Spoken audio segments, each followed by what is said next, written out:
Hello there!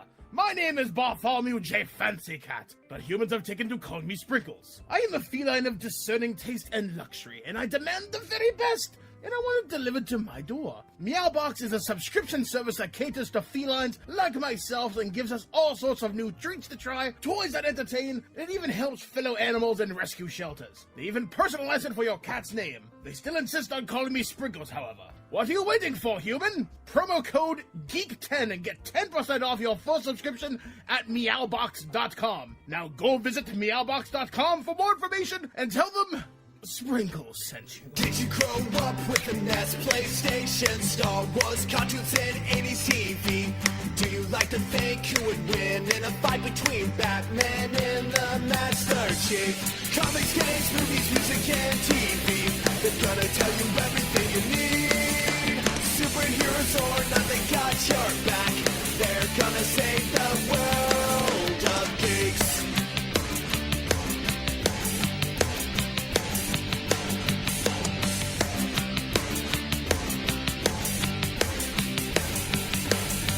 Comics, games, movies, music, and TV. They're gonna tell you everything you need. Superheroes or not, they got your back.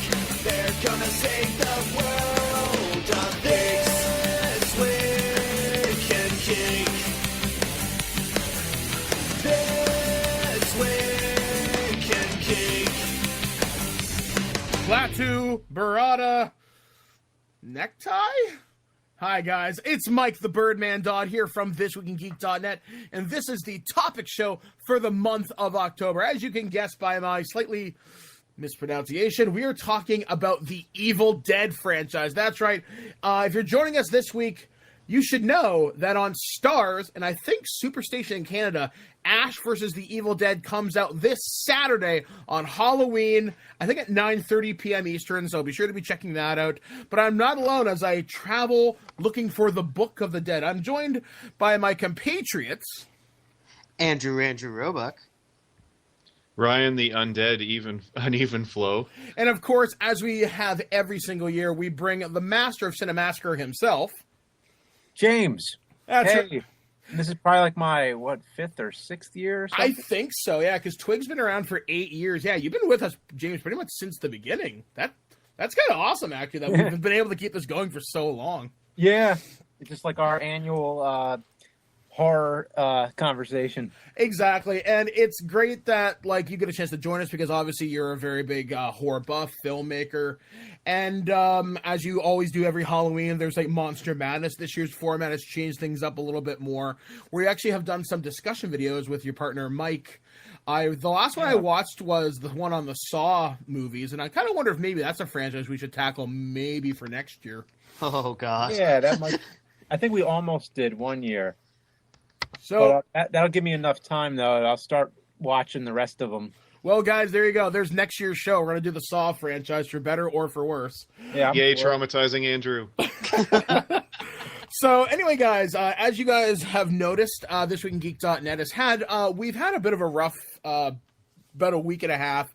The website has been fully restored to full working order. We're probably going to have some up and downs over the next few days as we transition to a new server. So be aware of that. Today I posted my review of Halo 5 Guardians on the Xbox One with some interesting results, to say the least. Good game, just disappointing in the storyline department, but go check out that review if you want to find out more. Also, last week on the Nerd News Network, I was on 900 CHML in Hamilton to talk about Star Wars The Force Awakens on the Scott Thompson Show, so that was a lot of fun. And coming up this week, I have an interview with Mitchell Whitfield, who plays Fix-It on Transformers Robots in Disguise. Should have a review for Guitar Hero Live. I know I'm talking with the senior developers later on this week, and hopefully we'll be able to re-record the Botched Rolls, which is the role-playing game show where I talk about different books, franchises, and strategies for the tabletop gamer and you. So, as we often do at the beginning of every show, we typically go around, see what everybody's been up to. And Andrew, let's start with you. What have you been up to since I last talked with you? It's been about a week or so. Well, I've just been continuing my 30 days of horror. I recently, 31, if I knew how many days there were in the month of October. But I've been just recently. I caught up with all the old classic Universal monster movies. Now I've seen them all before, but they're always a classic to watch in the Halloween season, and they really can't be beat. So that's what I've been up to. Ryan, what about yourself? I busted my tailbone and my heart, but nobody cares about that. So I just want to go on a really quick segue and use my time to say it's kind of weird that this is the first Halloween special we're doing. I remember the first one I did with James involved this person, but this is the first Halloween special since the death of Wes Craven. And we're going to talk about another really influential director, somebody else who managed to do a lot of things outside the horror genre.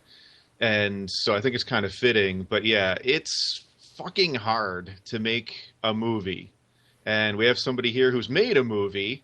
And I think he can probably attest to that. And the fact that somebody like Craven and like Sam Raimi continued to challenge himself and do different things with each of his films, no matter how much success he had or how much risk there was, there's something really commendable about that. And I don't know, since it's Halloween and we're doing the Halloween show, I want to put a nod towards Craven because he was incredible.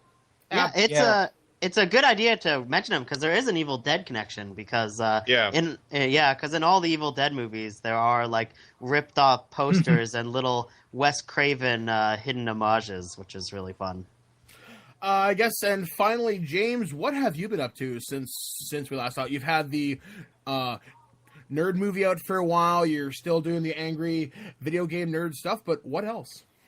Oh, well, mainly Board James this year. This year, the focus has been on Board James after Board James has been absent for 2 years while I've been doing nerd stuff. So this time it's been more the focus on Board James. I have 2 episodes left this year before I'm going to hang it up again for a while.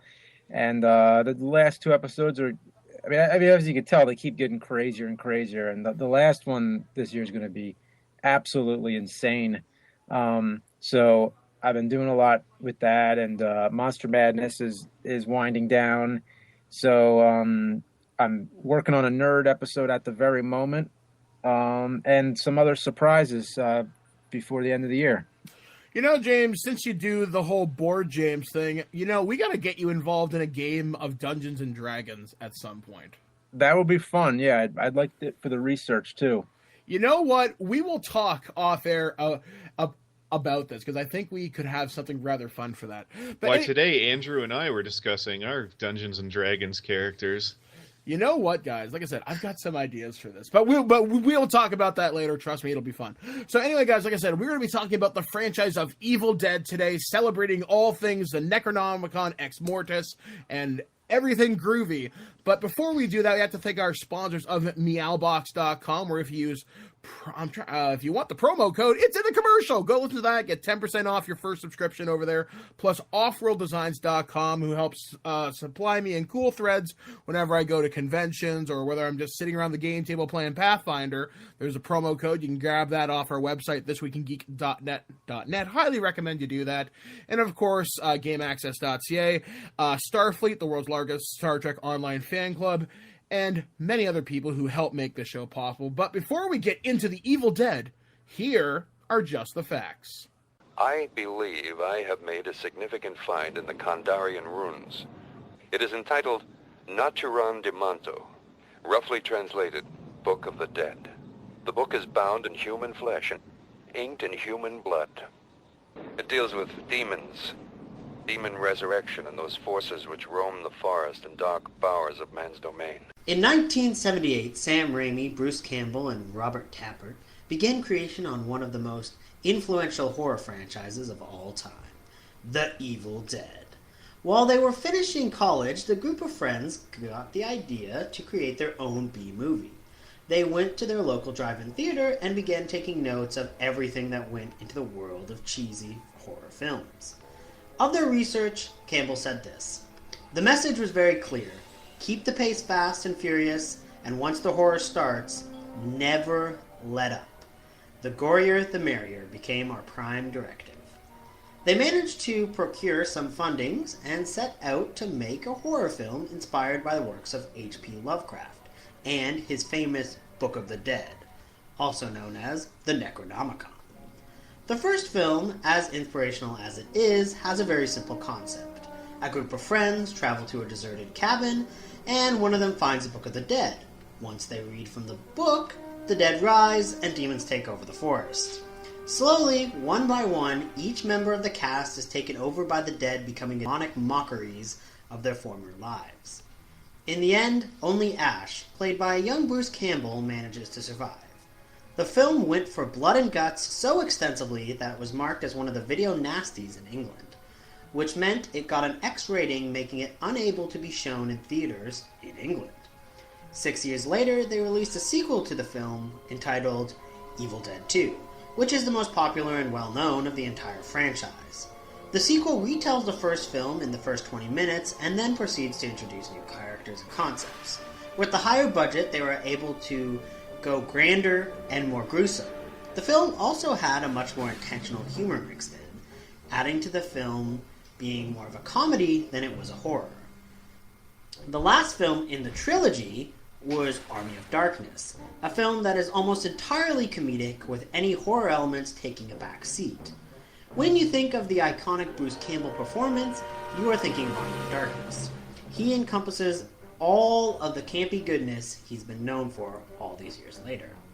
With the ending of Army of Darkness, the movie franchise was dormant for a while. However, the franchise did continue in the realm of comic books, with Ash Williams dueled the following characters: the Marvel Zombies, Dracula, Xena, Jason Voorhees, Freddy Krueger, and even the Reanimator. At one point in the comics, he even manages to save Obama from a deadite. The franchise also has had 5 video games ranging from the Commodore 64 to the iOS, and has even had a Broadway musical. It seemed the franchise would be demoted to side stories as the distance between films began to grow and grow. That is until 2013, the film was met with what originally seemed to be a remake, but was revealed to actually take place within the same universe as Ash Williams and the rest of the films. The new film had a much more serious tone, with most of the violence occurring in a very real, visceral manner. Some old-school fans found the new approach jarring, as it lacked the camp aspects of the original. Most recently, it was announced that a new TV series was premiering on the Starz network this Halloween. The TV show features an aging Ash Williams donning his chainsaw and boomstick for another battle against the armies of the Deadites. Interestingly enough, that show co-stars Lucy Lawless, who is best known for her role as Xena, and as previously mentioned, Xena did at one time have a run-in with Ash Williams in the comic series. So, as we eagerly await Ash's return, stay groovy this week in Geek. Tatir mano mansizon hazan sobar Saman la robza dar his hiker dans de rodza Ganda And thank you for that, Mr. Roebuck. So, yeah, we're here to talk about Evil Dead, and long before Raimi did Spider-Man, which, I don't know, what's he best known for at this point? I mean, Evil Dead's kind of back, Spider-Man's been rebooted by somebody else. He's still a busy man, but I don't know, seems to be more on the production side, that kind of thing. I would say more recently, I'd say more the Spider-Man stuff.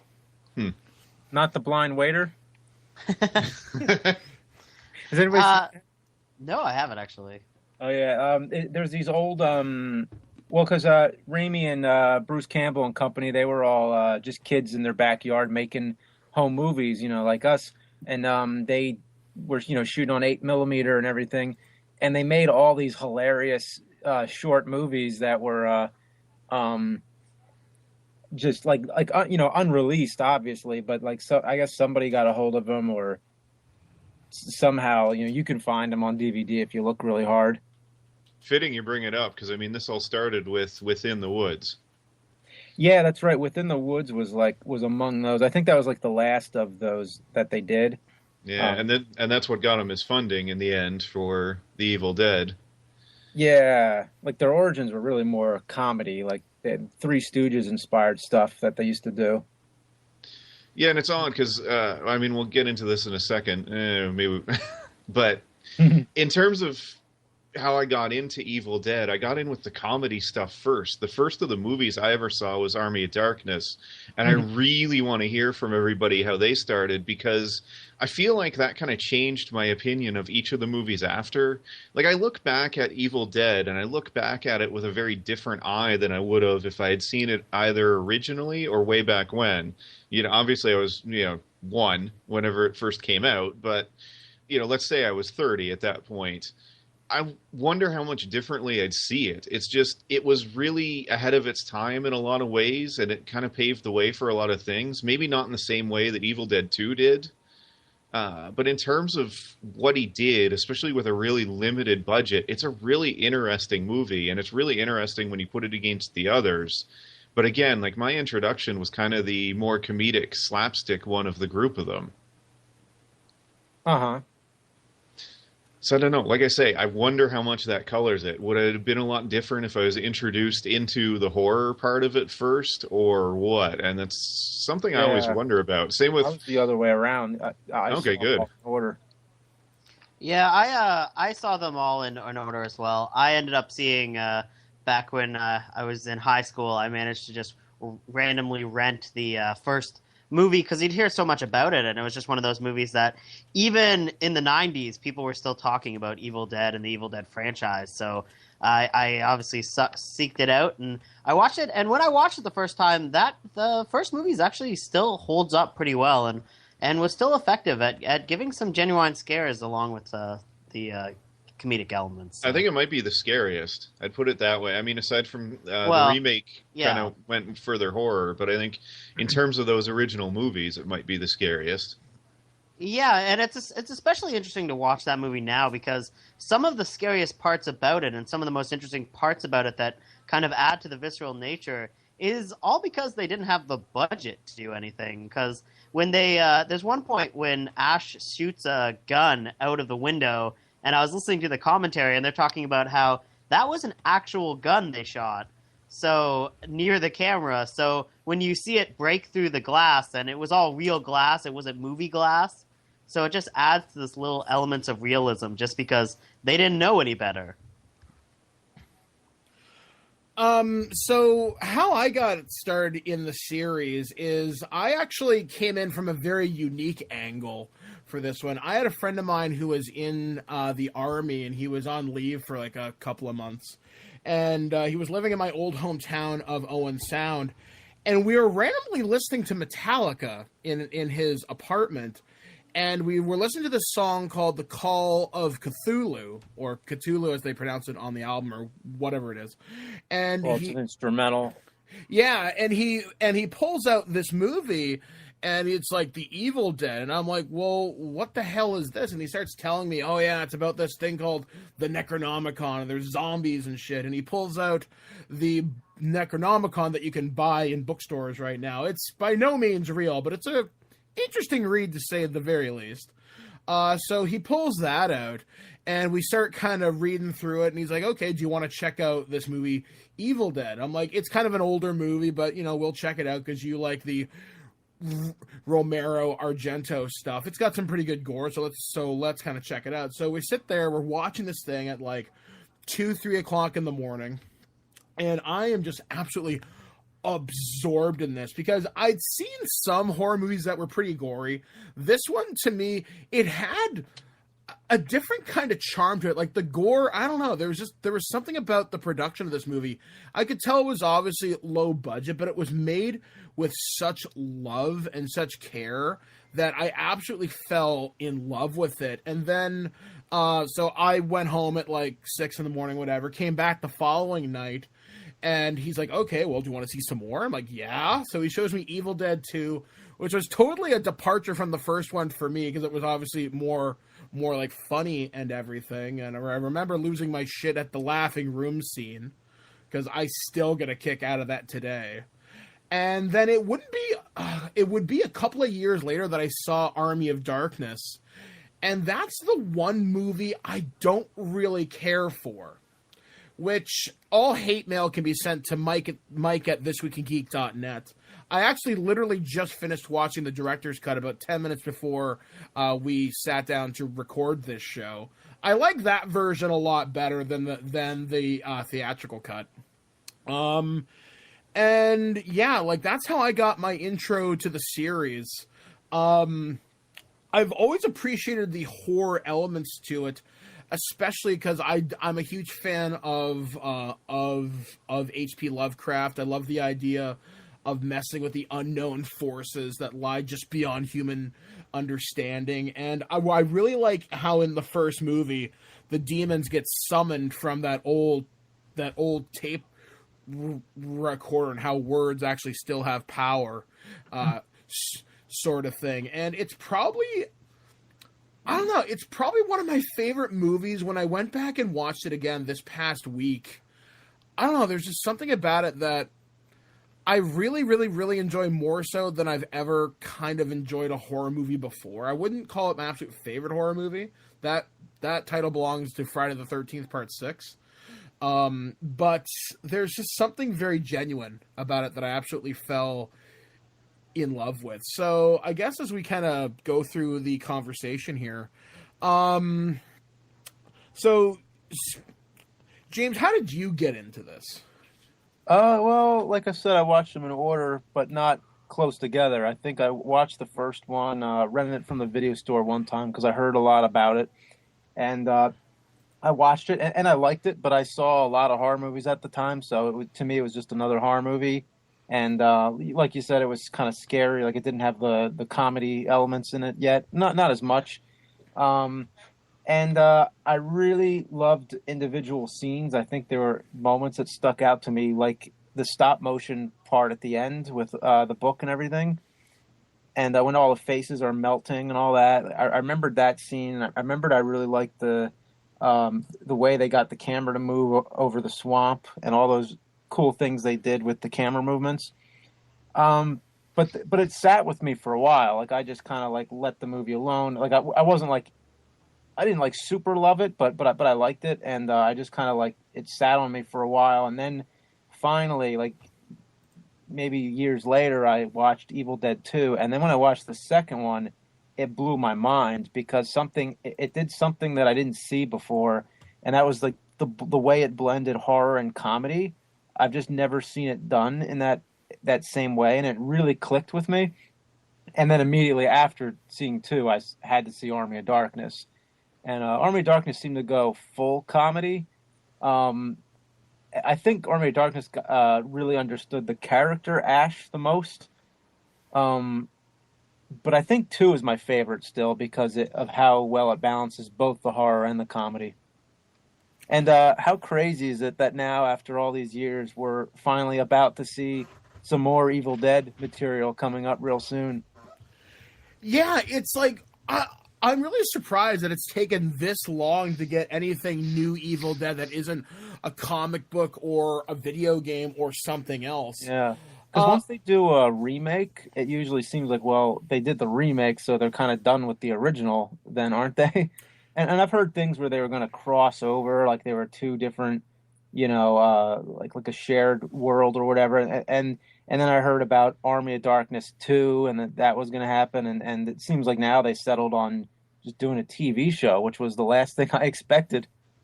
Yeah, like just the fact that they can continue the narrative X amount of years later. So I guess the theatrical ending to Army of Darkness is the canon ending now. I don't know where the comic books will fit in, if they do at all. Yeah, I guess. But Sam Raimi and Bruce Campbell, I think, have all said that they preferred the director's cut ending. And I did too, because they said, that's what would happen to the character. They felt like that was the most fitting way for him to turn out. And I always felt if there was a 4th movie, because they went to medieval times and now they're going to go to the future, and like every movie was going to be like a new theme kind of. But I guess it's sort of going backward again. I don't know. I don't know. I think I'd kind of like to see Ash fight Deadites in space, or Mad Max meets Evil Dead, which would be incredible in all sorts of ways. I don't know that we need an Ash X set in space. Oh, but it might be awesome. Come on, we've had Muppets, we've had Jason. I'm trying to think, what's the weirdest thing we've had in space in terms of movies? I would argue Hellraiser in space was a standout. Yeah, that was pretty strange. And Santa Claus versus the Martians or something at some point.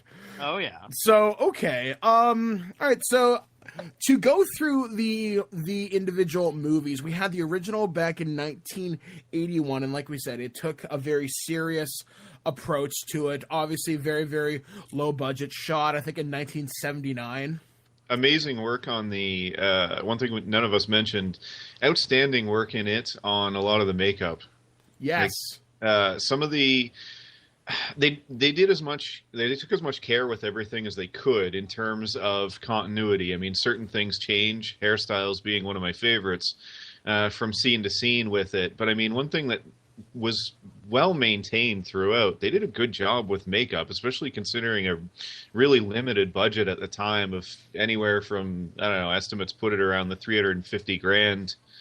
I don't know what kind of makeup person that buys you, but apparently they did a really, really good job at the time.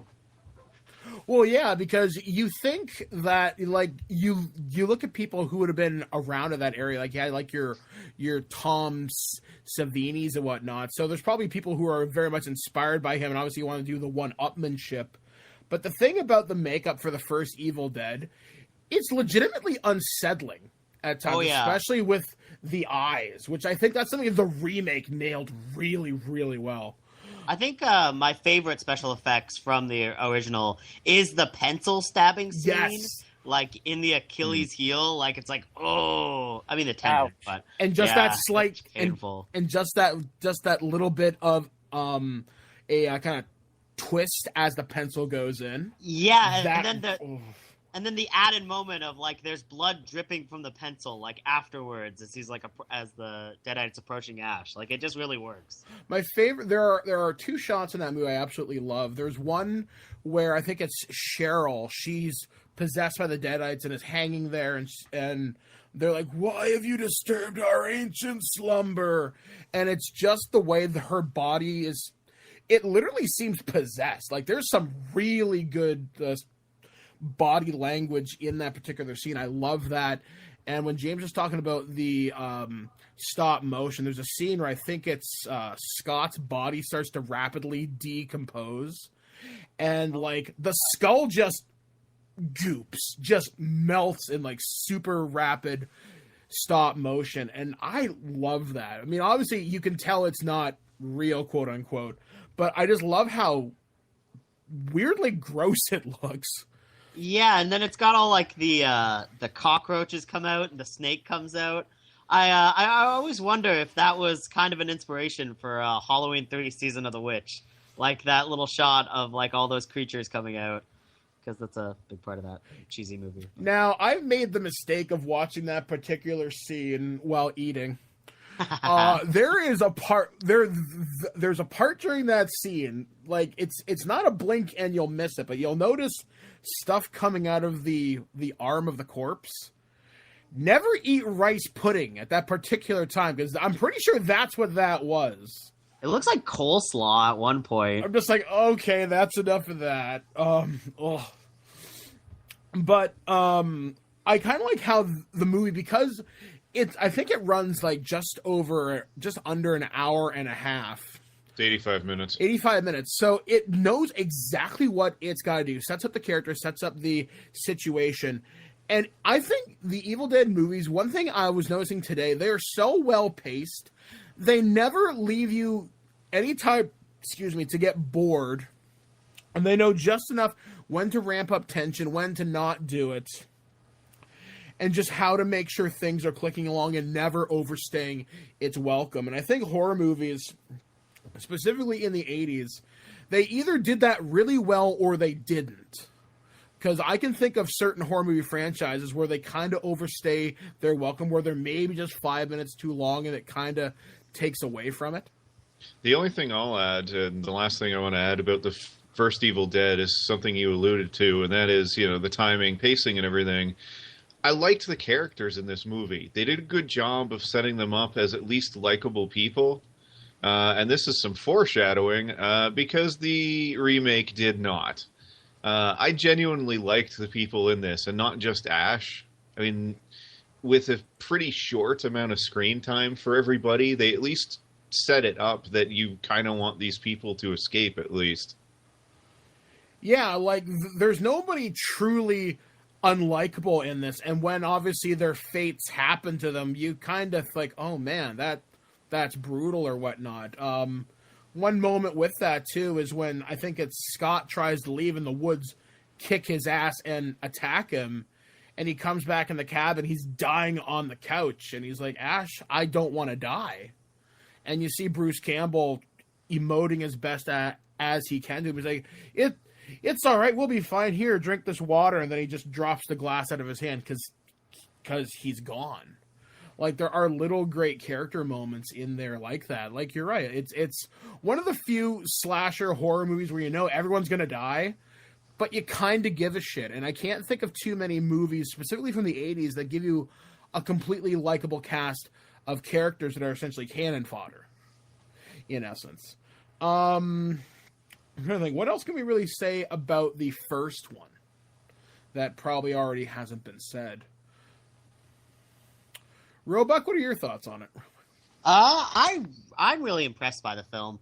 I still find it holds up really well. I mean, the gore effects, especially, they've already been mentioned, but they are a standout. And I think one of the most interesting parts of the film is the tree scene. I'm surprised you haven't. I was waiting for someone to bring it up because I didn't want to do it.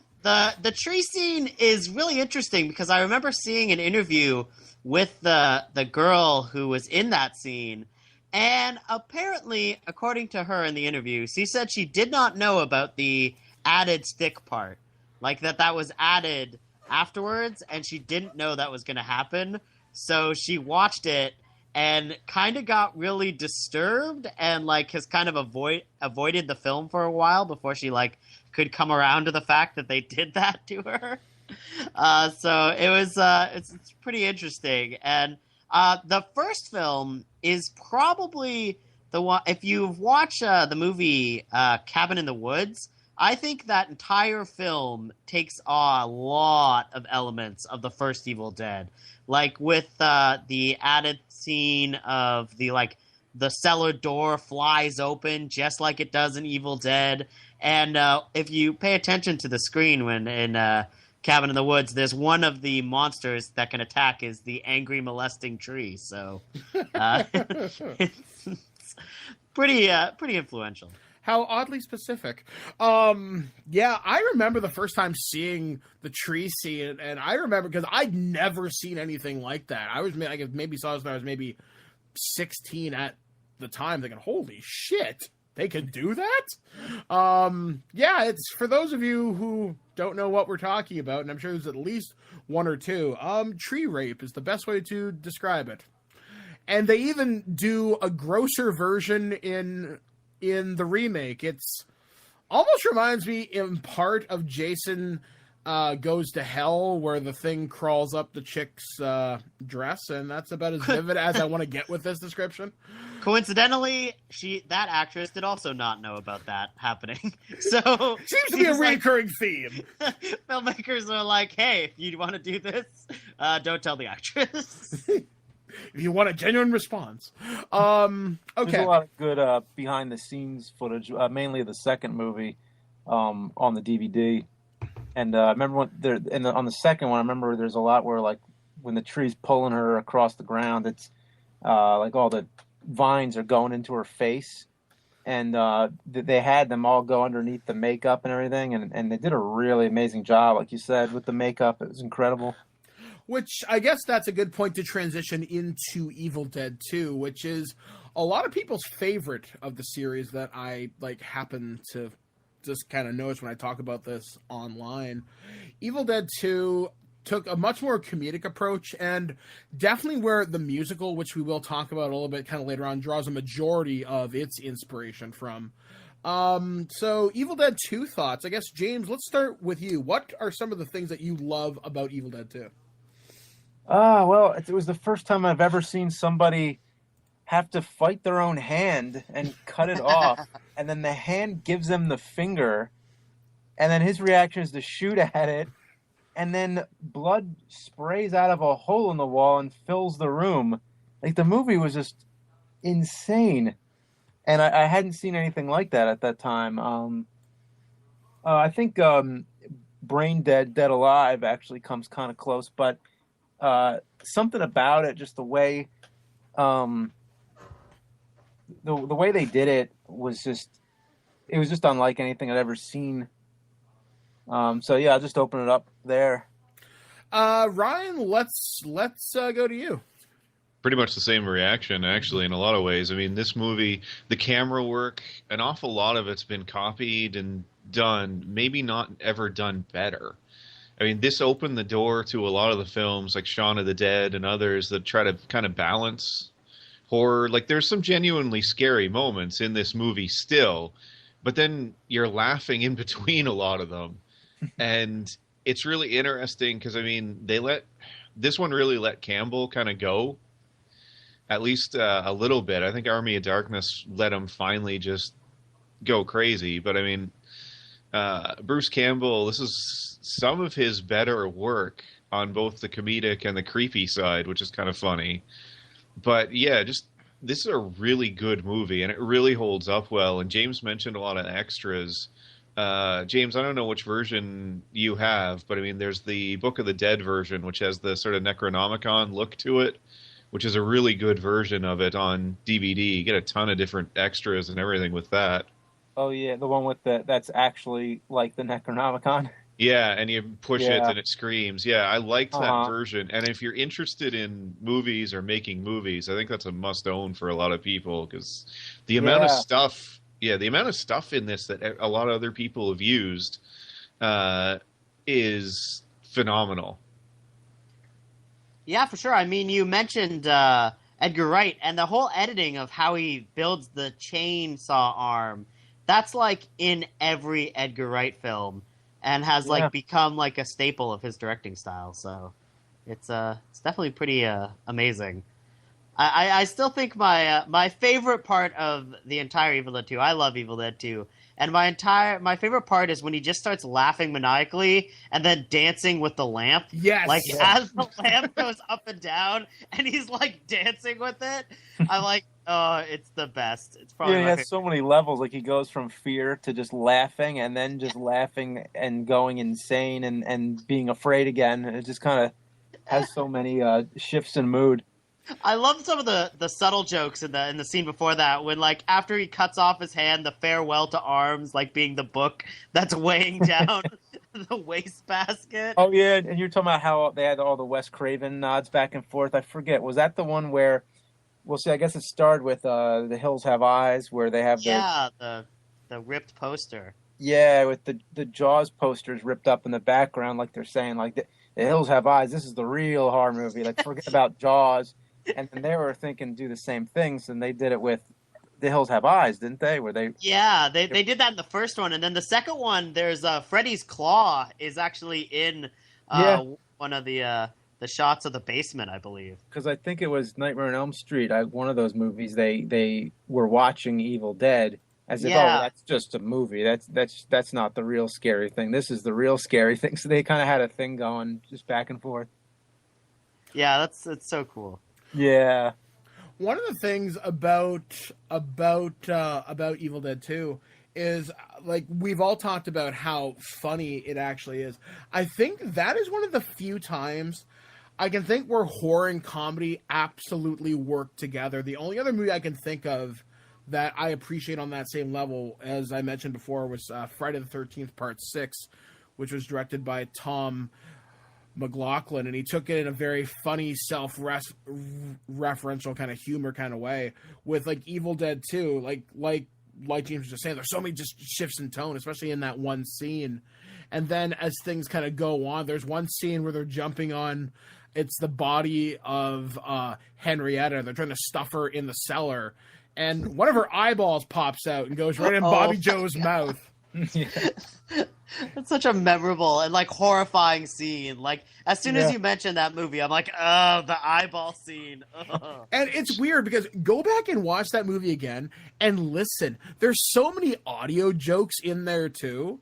Like when she swallows the eyeball, you get that loud Disney gulp sound hidden in there. I'm pretty sure there's like a Wilhelm scream in there somewhere. There's just so many little things that are hidden in there that you really appreciate, especially because horror, a good chunk of that is sound design, because you have to create the like atmosphere. This movie knows exactly when to go from playful to scary to just, you didn't see that coming, did you, fucker? And there's so many just great performances, like Ryan was mentioning, some of Campbell's best comedic work. And I would actually say this is probably his best comedic work. But obviously, like, he's done so much stuff since. But I really think this is a movie that made me love him as an actor for sure. Because I really got the sense that this is the movie where I think he had I wonder if he had a lot of input in how to portray Ash. Because this is where we get the more lovable idiots, or not quite the braggart we get in, like, Army of Darkness, where, you know, I think with Evil Dead 2, you start to see the slide of he's smart but not too smart, and it's pretty much all downhill from there. Another thing that I liked, or actually no, this confused me for so long, and even up until a couple of years ago, till I think I got less stupid.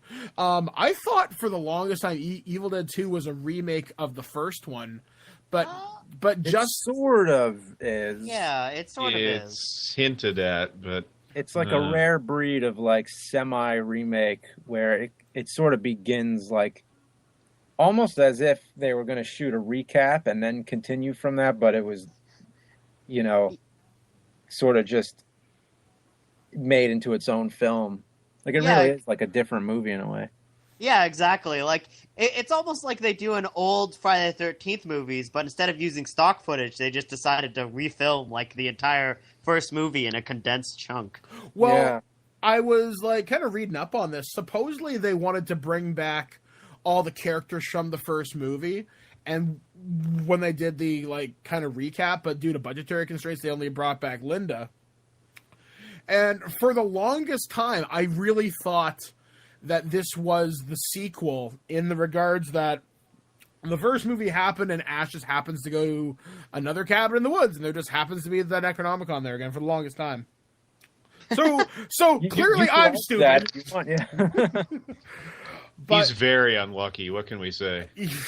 Yeah, slept too long. There's also, like after reading Bruce Campbell's autobiography, there's like the added joy of just knowing that anytime that Bruce Campbell's getting something thrown in his face or getting hit with anything, it's always Sam Raimi just torturing him all the time.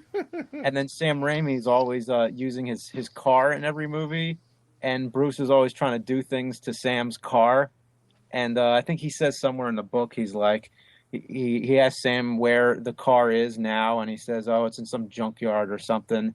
And he's like, well, he's smart because he knows, like, if I knew where that car is, I'd send a mechanic out to dismantle it right now. If chins could kill, I highly recommend it. Roebuck will loan it to you. I love that it's a very visual book too. He has lots of pictures in it. He shows like diagrams of how they did the camera angles and stuff. Like there was the Ramo cam and the Samo cam and all these things to get all the camera angles, all these like crazy rigs where they put the camera on like a stick and ram it through the back of a car and then out the front window. And there's also a chapter that has nothing to do with Evil Dead or anything, where he's just talking about this car that he bought that was a complete lemon and was just breaking down. And he has copies of all the invoices and everything of all the different times he's had to have repairs done to it. It's just a hilarious chapter. He goes off tangent a lot. He does in each of his books too. Yeah, they're great. Yeah. There was one thing in this movie I didn't notice until tonight. I was reading a part because it's Ted Raimi, Sam's brother, in the Henrietta kind of monster suit. And at one point she picks up the character of Annie and is spinning her across her head. And I read how you can see the sweat pouring out of the ear. And I decided to look for that tonight. And I just saw ew. And the fact that I think it was Did Greg Nicotero work on the special effects for this one, or just Army of Darkness? I believe it was 2. Yeah. Anybody know? Yeah, I think when we watched it, I believe I saw Greg Nicotero did come up on the special effects. Yeah. Because I remember saying he had to drain the suit of sweat, and if you've ever they show it on the documentary. Like you actually see the foot, and they pour it out, and it's just sweat pouring out. That is the grossest thing I can imagine. And actually, I never saw the sweat coming out of the ear, but I thought you were going to mention when Ted's ass is actually exposed in the suit. No, I missed that. Where's that in the movie? Yeah, it's like they're spinning around, and there's just a big rip through the back of the costume, and it's basically just like his bare ass just. And the thing is, I never would have seen it until they mentioned it, and now that I know it's there, You can never unsee it. You can see it clear as day now.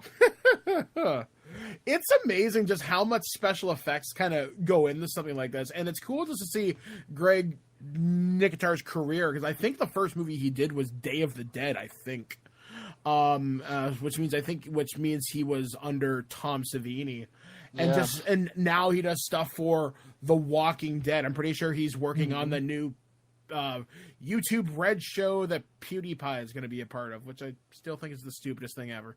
But I digress. But yeah, I mean, if you've ever worked in special effects, I've been on a couple of film sets myself. Latex is hot as shit, and just ew. Just when you mentioned the sweat out of the foot, there's a scene in a movie, I think it's Jackass 2, where they have the fat guy dress up in the giant sweatsuit and they drink it, and I'm going to stop this line of talking. Oh. Army of Darkness. Let's talk about that. That's less gross. That's a wonderful lead-in. Thanks. Shut up. Army of Darkness is... I go back and forth, but I gotta say, I think Army of Darkness might be my favorite. I love this movie. Yeah, every second from start to finish always brings a smile to my face and makes me laugh, because to little things like Klaatu Barada Nikto and then him messing it up, but also that it's a brilliant reference to when the day the Earth stood still, and like all of the moments like that. Like it's just amazing. Great. This movie. is the most quotable. Oh, for sure. Yeah, it's the most quotable sequel too, because it actually picks up from the second movie. Yeah. Yeah, and I'm curious, it would be fun to sort of go through and try to figure out which movie's been aped more. Like, I mean, Evil Dead 2, an awful lot of elements have been used, and I mean, it revolutionized a lot of filmmaking and the way people did shots and camera work and that kind of thing. But Army of Darkness, in a lot of ways, kind of coined the whole, let's make a movie. Let's make a not very good movie intentionally, but somehow have it turn out good. And I mean, how many films have tried to do that over the years and, you know, varying levels of success, but it's really hard to do. And it's something that this one kind of nailed. Yeah.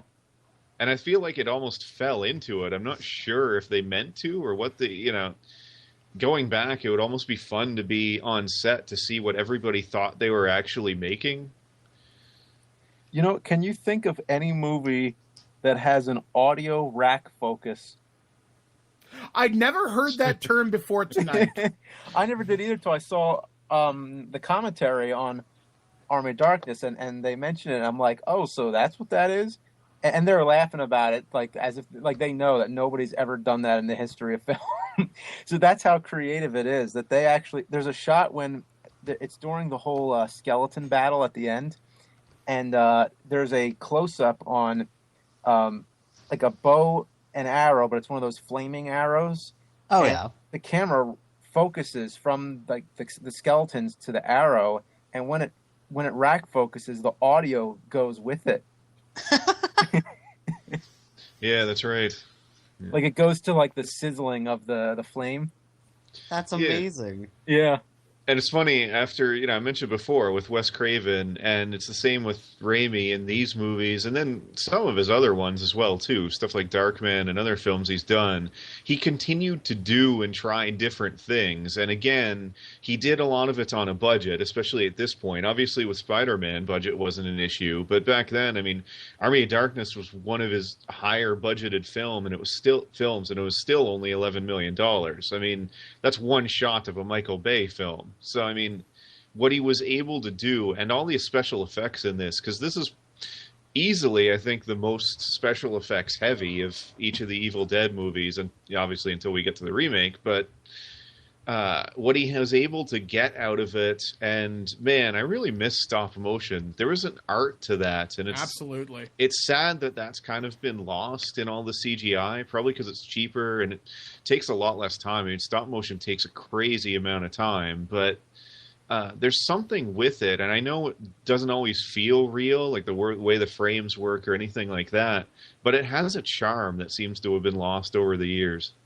Well, one of the things that I heard during the audio commentary for it is they mentioned Army of Darkness is more or less just a homage to Ray kind of Harryhausen stuff. And there's an awesome documentary. I don't know if it's on U.S. Netflix right now. I think it's still on Canadian Netflix that you should check out if you're a huge fan of Ray Harryhausen and the stop motion stuff.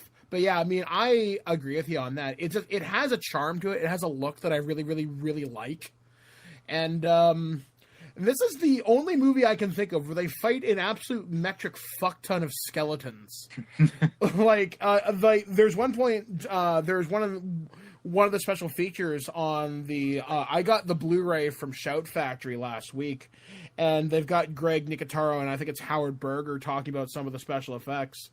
There's one thing that they start talking about, because Sam Raimi came in to their specific effects house because they wanted them to kind of do stuff for it. And at one point he's like, well, how many skeletons can I get? And they're like, I don't know. How many do you want? He's like, I don't know, 5? He's like, how about 40?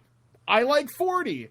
And there's one scene where Bruce Campbell's driving his car in Army of Darkness, and it's got that huge propeller on it, just tearing skeletons apart left, right, and center.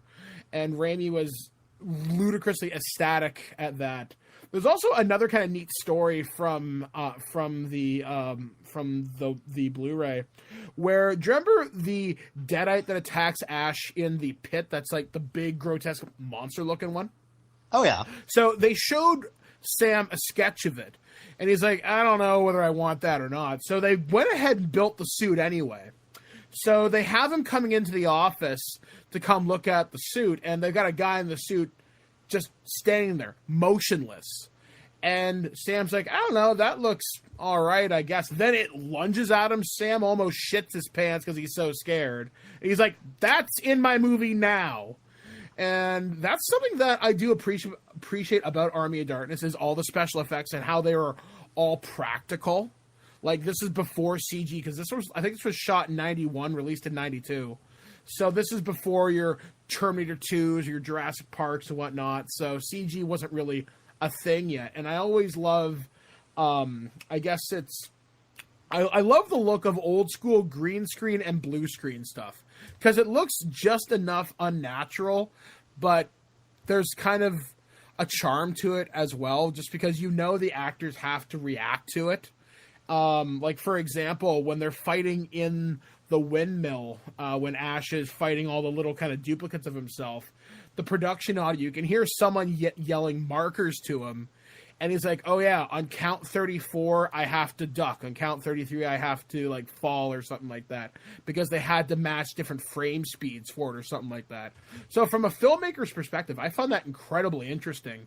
Because I went almost like you can trace an era of special effects from King Kong to Army of Darkness. Yeah, that's true. Yeah, I've never quite thought of it like that. And it's kind of awesome just to be able to look at a movie like that and see the effects team and everybody else who worked on it. That was a labor of love. And I didn't even know this until about a half hour ago, is that Danny Elfman did the music for this for nothing. Oh, wow. He did the main theme anyway, yeah. There's questions as to how much he did, but he certainly did the main theme of the film. Which that's kind of awesome. I mean, he basically did it as like a huge thank you for working on kind of Darkman. Yeah, he composed all of Darkman, but in general, he really only did the March of the Dead. That was the main theme for the movie. But still, I mean, it's nice to be able to call in favors in Hollywood like that, because people will do that if they really like your work or if they enjoyed working with you one time. So it pays to make friends. I guess. It's funny you mentioned the special effects, too, because this year we got a movie that was a throwback to all the old ways of doing special effects and the old ways of filming. I mean, go watch the extras for Mad Max Fury Road and watch the similarities in how they filmed those movies. Same sort of idea, all practical, but a lot of cameras that were moving, a lot of cameras set up overhead or over things or through things, that kind of thing, and very sort of similar perspectives. Although, you know, Fury Road obviously by a director who made most of his work in the 80s, and he had a few since then, obviously, but yeah, it's kind of same, and it's nice to see a throwback to those old ways rather than the CGI heavy stuff. Absolutely. Like, that's one thing I definitely appreciate is when a film can go practical or when a television show can go practical. That's why I like Walking Dead. Yeah, there is some CG enhancement for blood or to take out certain weapons or whatnot, but all the gore effects, or at least 90% of them, are practical. I'll be curious to see how much is practical in the television series coming up for Evil Dead, obviously. I hope it's a lot practical. I really do. I would expect so. It looks like it is for most of the stuff they've shown filming, trailers, that kind of thing. Now, I will say this. Army of Darkness is my least favorite of the series.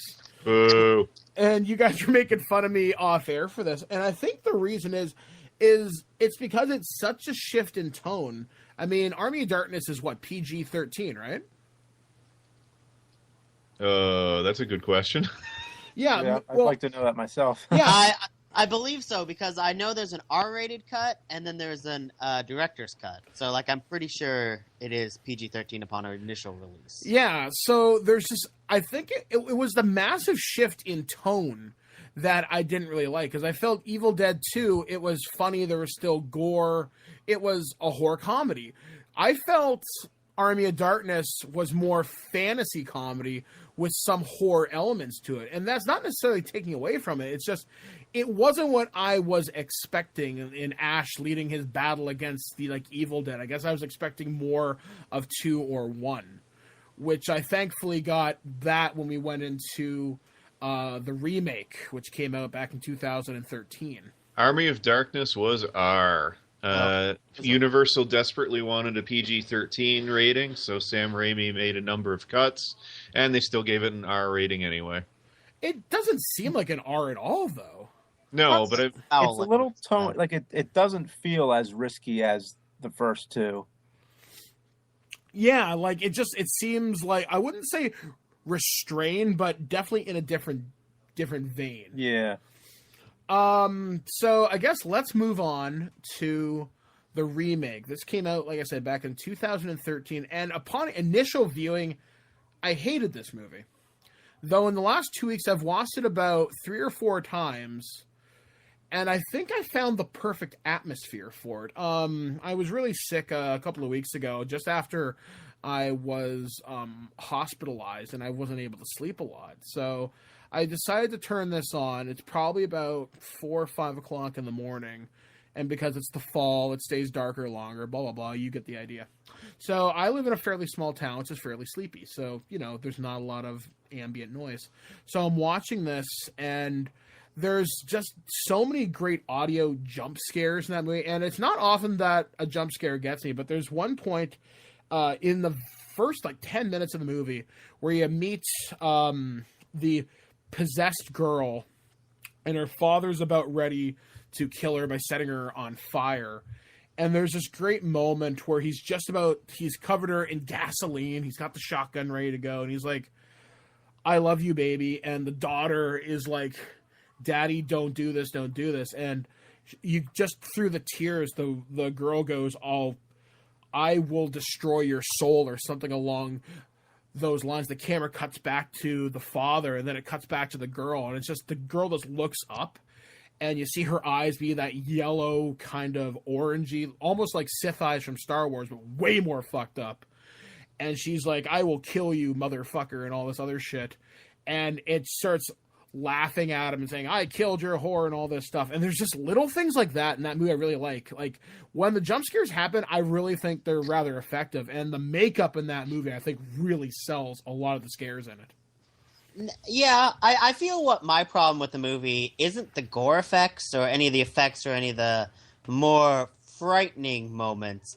It's simply the fact that I didn't really like the characters all that much. I mean, there are a lot of things the film does right, but to me, one of the most important parts of a film is the character, and I didn't like any of the characters, and in fact, my least favorite character was that guy with the glasses who reads the book. Eric, yeah. Yeah, so he almost dies like 5 times in the movie. And each time he almost meets his end, it's like my favorite part of the movie. I was getting like so excited in the theater. I'm like, I don't like this character. He's gone. He's gone. He's back. Okay. It's fine. It's fine. He's going to have an even crazier death. All right. It's coming. It's coming. No, they will not kill this character. He lasts until like the very end of the movie. And he has like the most damage like any horror character who's not the main character receives in a movie, and he still kicks. Yeah, he's basically the Terminator in that regard.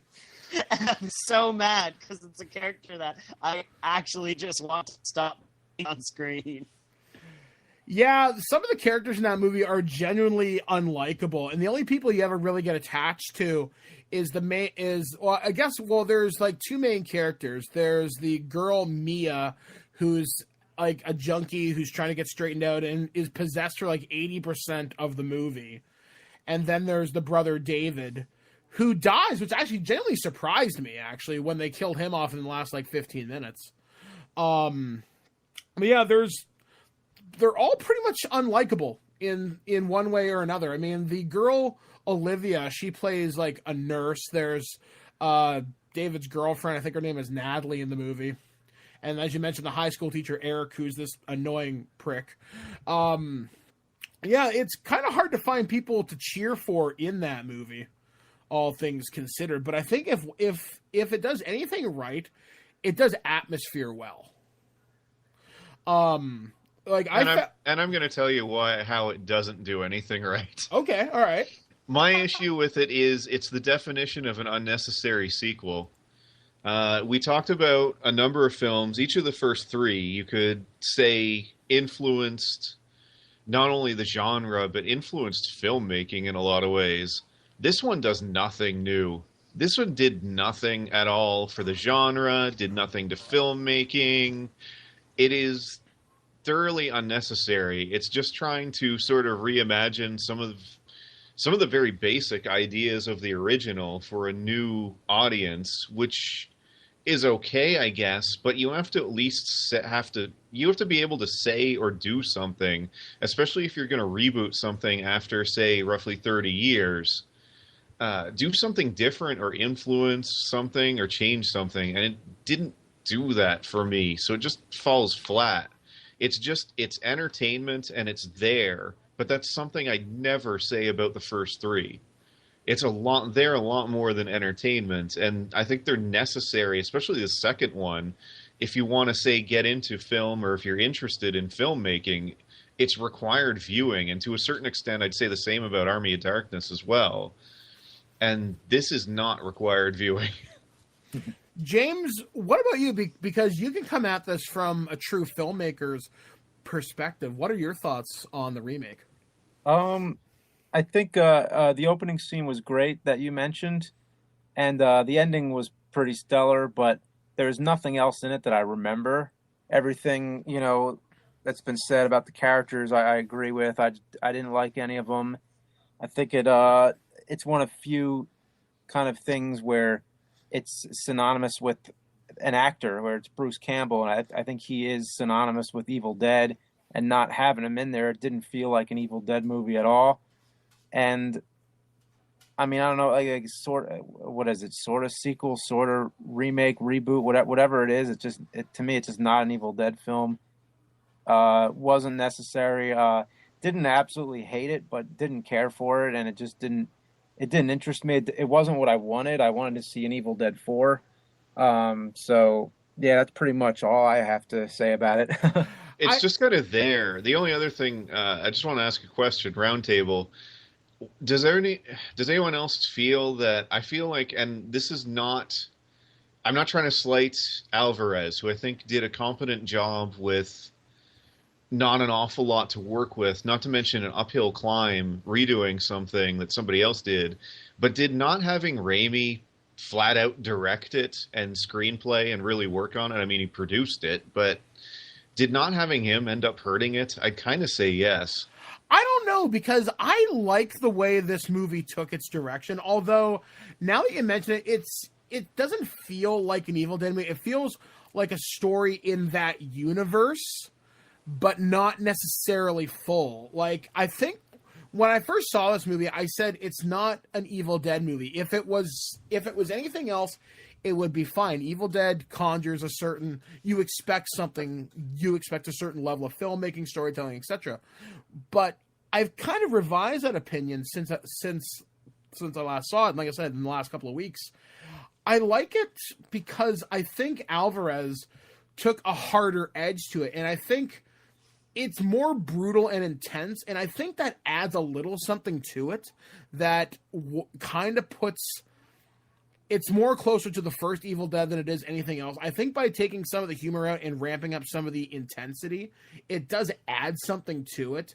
But without a likable cast of characters, that's kind of what takes it out of the Evil Dead realm. Because even in the original movie, you liked Ash, you liked Cheryl, you liked Linda, I think, Linda and Scott. You didn't want them to die. Here, when the chick Olivia cuts off her own face, I'm thinking, man, she was a bitch. I'm kind of glad that happened.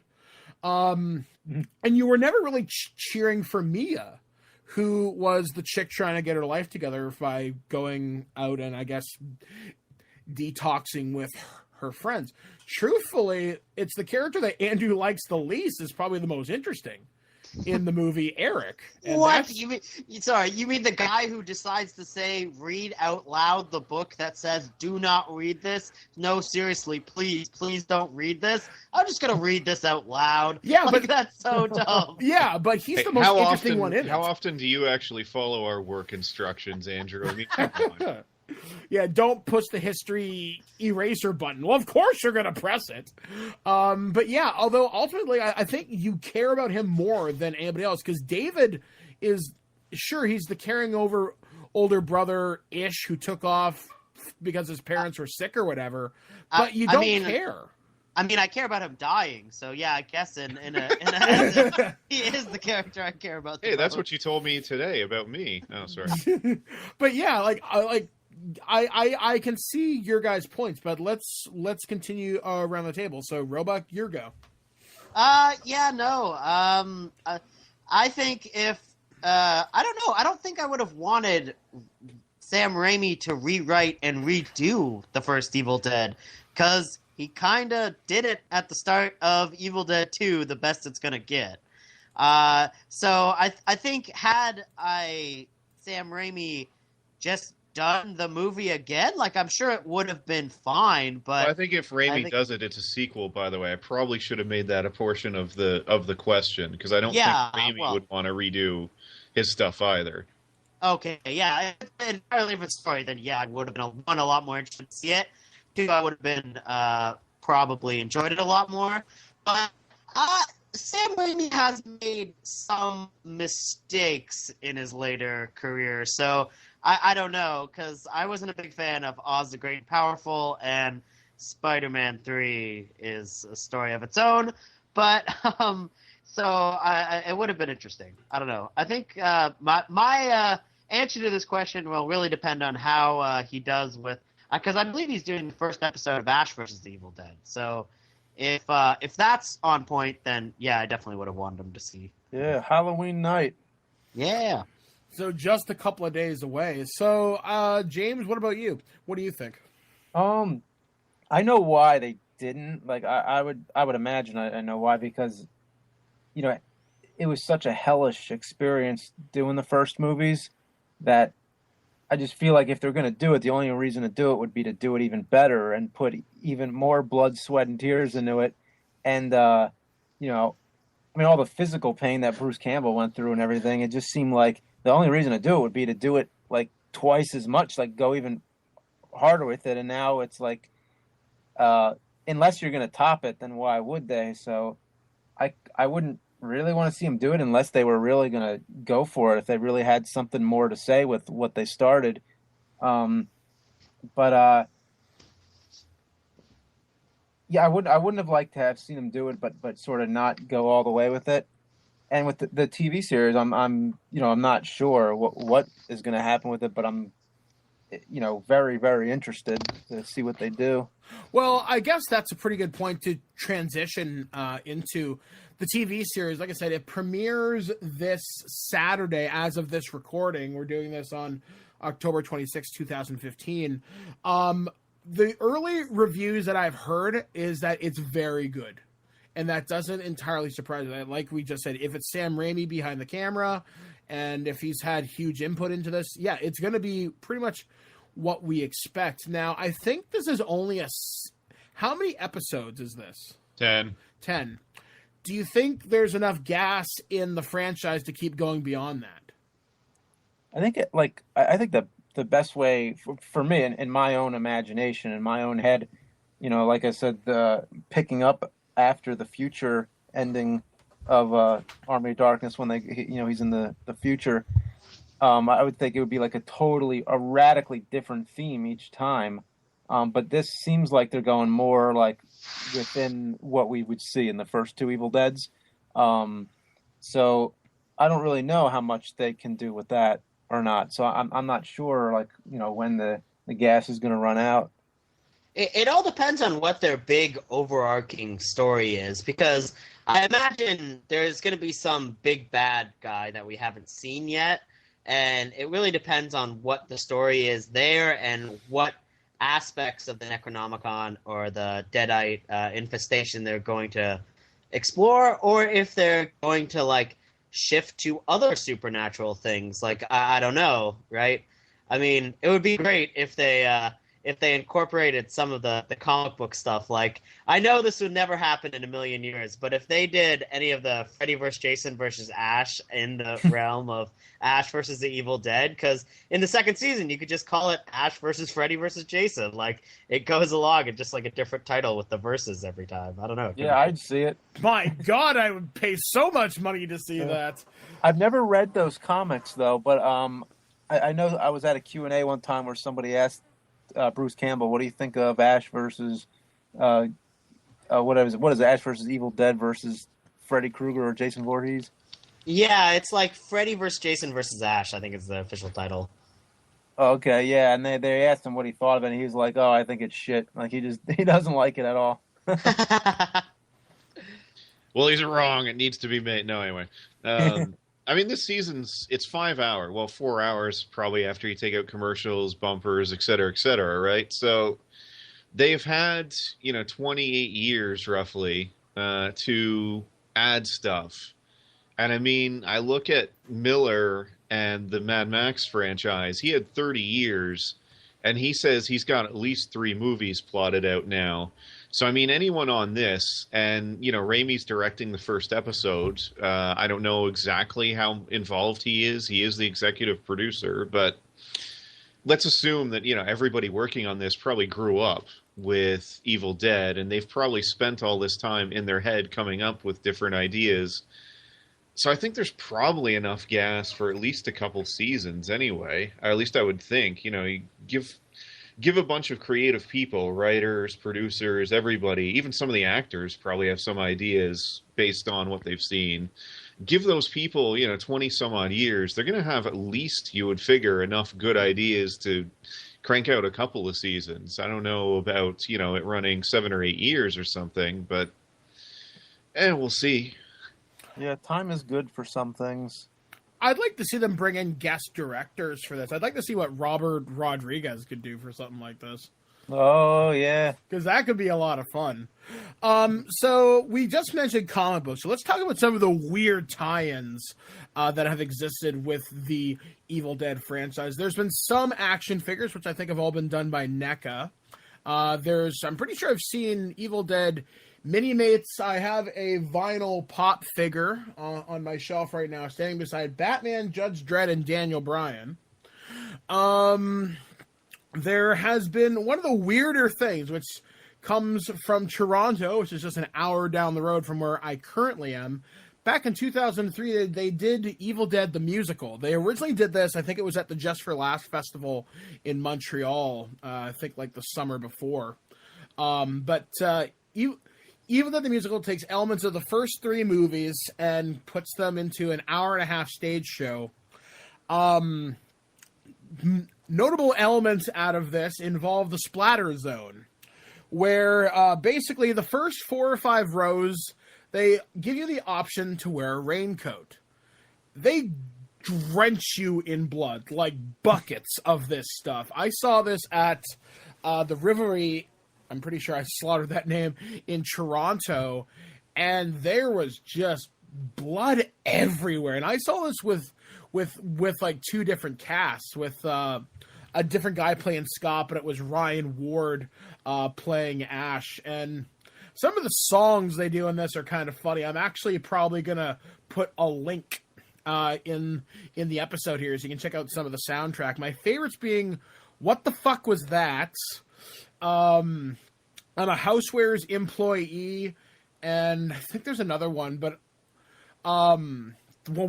one of the lines, they kind of quote Army of Darkness, and some guys talking about S-Smart, and the guy's like, I just thought you were fucking with us. Turns out you're not.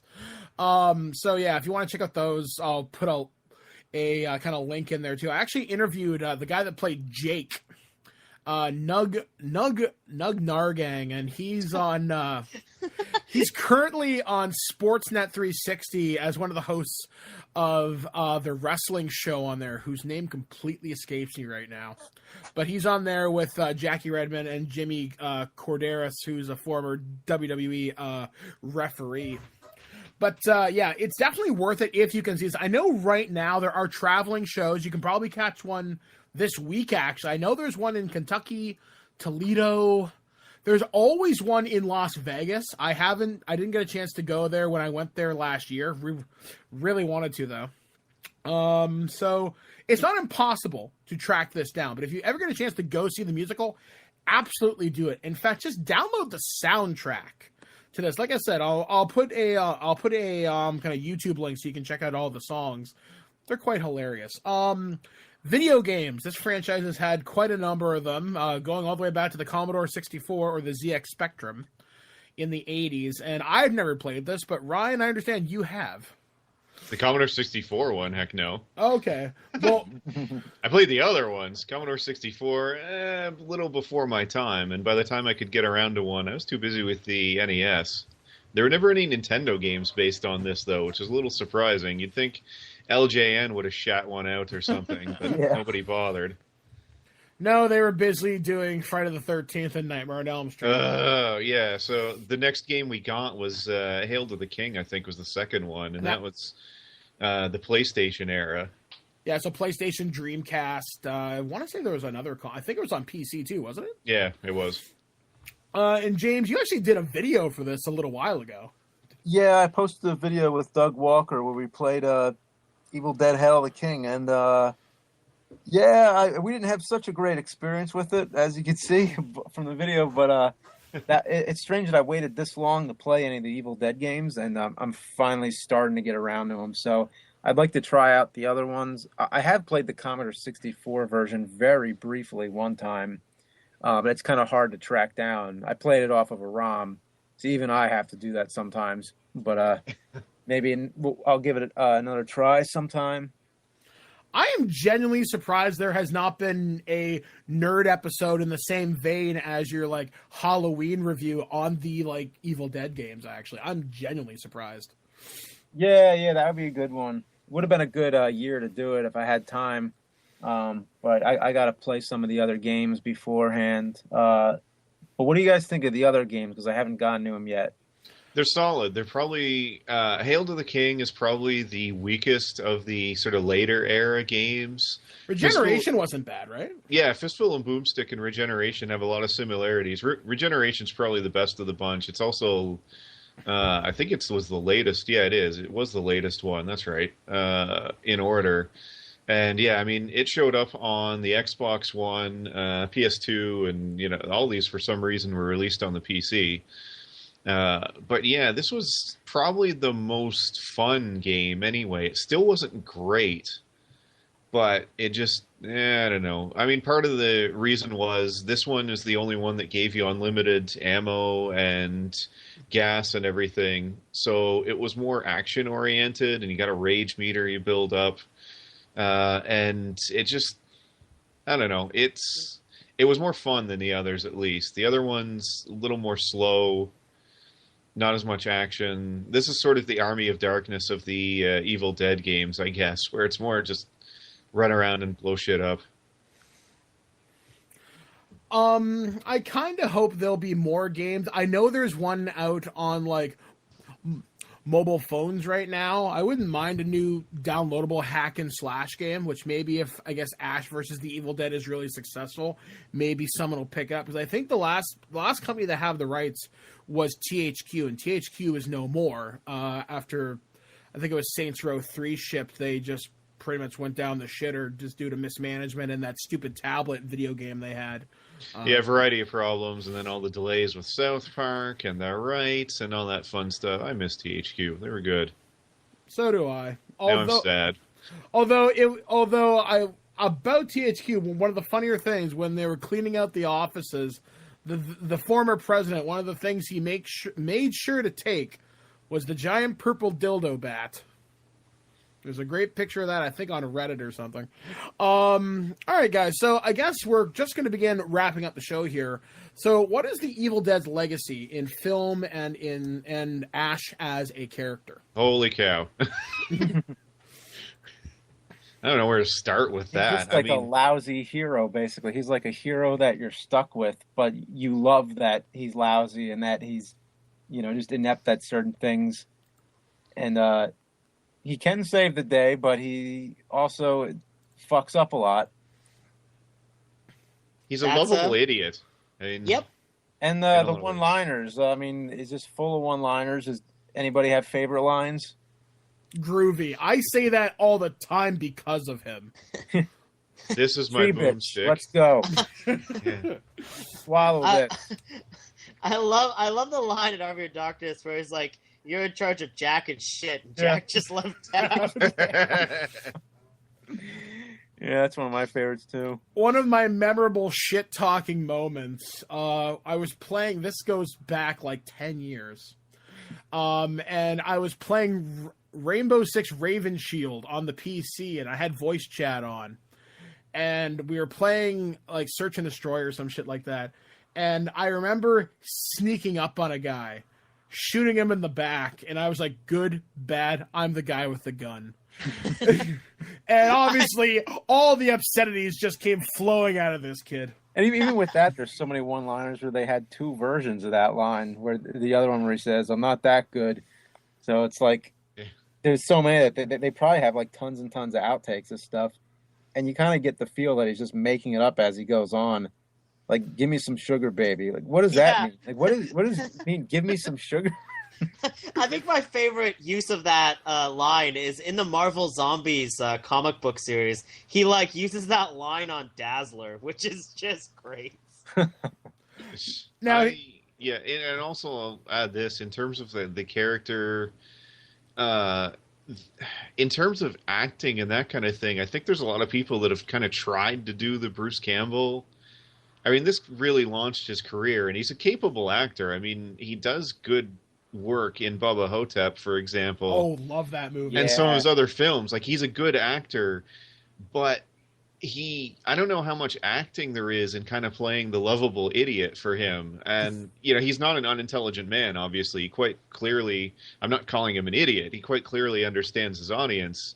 He's far from it. It's just he has a natural charisma, and you want to see the guy on screen. I mean, even in Burn Notice, where he's playing a not as likable guy, you want to like the guy. And I think that's something a lot of actors would kill for.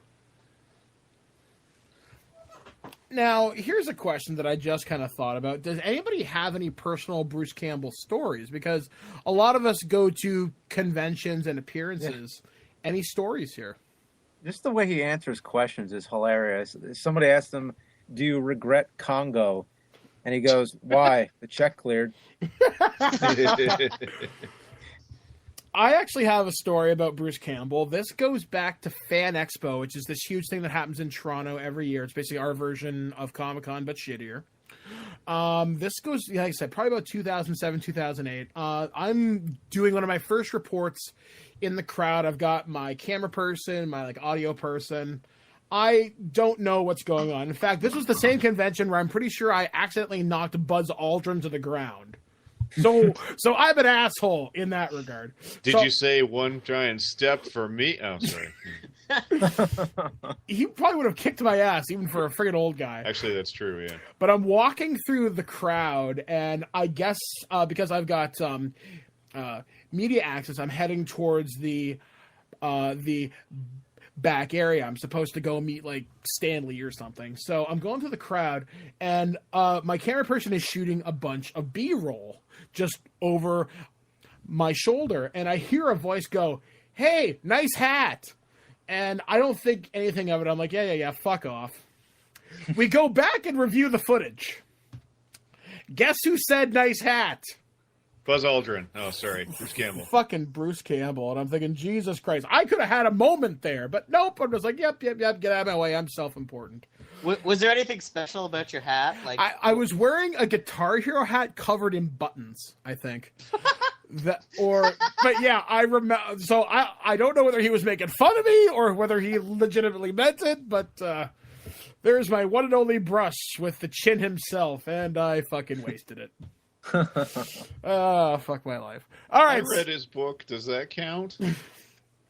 Both of them. Have you taken anything from his books in your real life? Do you live the Bruce Campbell way? So how about the wrap-up now there, Mike? Go right there. All right, guys. So thank you for joining us here on our topic show on ThisWeekInGeek.net for the month of October, talking Evil Dead. As we often do, we always want to hear from you guys. So if you want to email feedback@ThisWeekInGeek.net, would love to hear what you guys thought. What are your stories of the Evil Dead franchise? Maybe you got a memory. Maybe you have a better Bruce Campbell memory than I do. Would love to hear from you. I'll read those emails on our weekly news show, which airs every Friday or Saturday on ThisWeekInGeek.net. We also have a voicemail line, which is 817-717-7202. Would love to hear from you guys. James, what do you got coming up before the end of the year? Before the end of the year, two more really big Board James episodes. One really soon. Hopefully, a nerd episode in time for Halloween, and a nerd episode in time for Christmas, and some other surprises in between. Good stuff, and it's going to be available on YouTube and on Cinemassacre.com. Yeah. Excellent stuff. I know for us here on Twig, between me, Andrew, and Ryan, next month we're probably going to be doing the Fallout franchise because Fallout 4 comes out in just a few weeks. So look for that towards the end of next month. I'm going to try and rip through Fallout 3 in New Vegas in a month, and hopefully Fallout 4. So we can probably get Blanchard to review all the Fallout voice CDs. I'm sure those are tied in. Oh, God, why? So we'll be talking about that. And then in December, how can we not talk about Star Wars? So that'll be something we'll talk about as The Force Awakens on December 17th. I guess I should watch those for the first time. No, just kidding. So anyway, catch up on those ones. Yeah, I've heard of it. I just never got around to it. I don't know. Yeah. It's one of those indie films you hear about, and that's a film with the guy with the pointy ears, right? Oh God. Anyway, so for This Week in Geek, we have been Andrew Roebuck. Ryan the Uneven Flow. That's your cue, James. Oh, I think I said it already, but Okay. we stepped on each other's lines there. All right, guys, and I've been Mike the Birdman Dodd saying, groovy. What the fuck was that? Your sister has turned into a zombie. What the fuck was that? Your girlfriend was a demon too. What the fuck was that? She just ripped my pre-ripped Abercrombie. What the fuck was that? I got some Shelly on my shoe. Want to see me make bubbles with my spit? Sure do. In fact, that's the theme of our next show. So don't miss it. What the hell happened to George Lucas? Oh my god, there's snot on my face. And I'm your host, Mike the Birdman Dub, and I'm not a join. What the f does that mean? F that, 10 seconds. You gotta keep that. Let's do this right the first time. F you guys. Ew, it's in my mouth. Oh god. Oh, what's it taste like, Mike? Water. Ew, salty. Let's start this episode with a shat. Okay, I'm good. Geico. Holy shit. Oh my gosh. Freak. Die. Holy crap. Whoa. Whoa, my god. Whoa. Where did it go? I'm like a stupid monkey. As you can imagine, they don't let us out much. You've been listening to This Week in Geek. Tune in next week to hear, somebody random. I don't know. Maybe even a hot chick. Yeah, let's go with that. Did anyone ever tell you that you were very, very sexy? Well, actually, no. They never will. Check out our website, thisweekingeek.net, for more geek content, as well as subscribe to our podcast through iTunes or any podcatcher. If you would like to comment on this episode, head to this episode post on thisweekingeek.net and comment through Facebook Connect. Or you can call our voicemail line at 817-717-7202. Send us a Twitter message by replying to @ThisWeekInGeek. Lastly, you can email us at feedback@thisweekingeek.net. This extra music was produced by Pronobozo at pronobozo.com. We'll see you next time, and remember, Lower your shields and surrender your listenership. So, do you screwheads believe I can save you from Kandarian demons now? We thought that you were fucking with us. We thought you were a lying prick. Yeah. All that jive about you and killing demons. It just sounded like bullshit.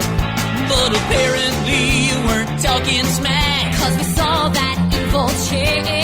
She was going to eat us. And severely beat us. Till you shot her in the tits. That's right, you saved us. You saved our lives. You saved me and my baby and these kids tonight. You saved us all. You're the baddest motherfucker in this whole strip mall.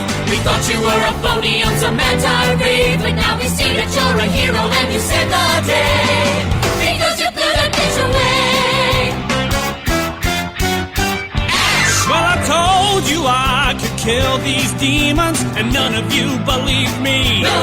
That's why you're merely customers, while I'm the S-Mart employee. Yeah. Cause I kill what looks even slightly evil. Who knows who the next victim will be? Not me. Cause I shoot and kill and saw. Until we need to clean up on aisle 3. You are the man. A big slap evil with my one good hand. You're our hero. I shake down deadites like they owe me dough. I saw that demon trying to ruin your shopping day. So I grabbed my 12 gauge and I blew her away. That's right, you blew. You blew that bitch away. You blew her to smithereens. You blew her like a drop Blew the bitch away. We used to fucking hate you and your lying ways, but now we changed our minds. You think you're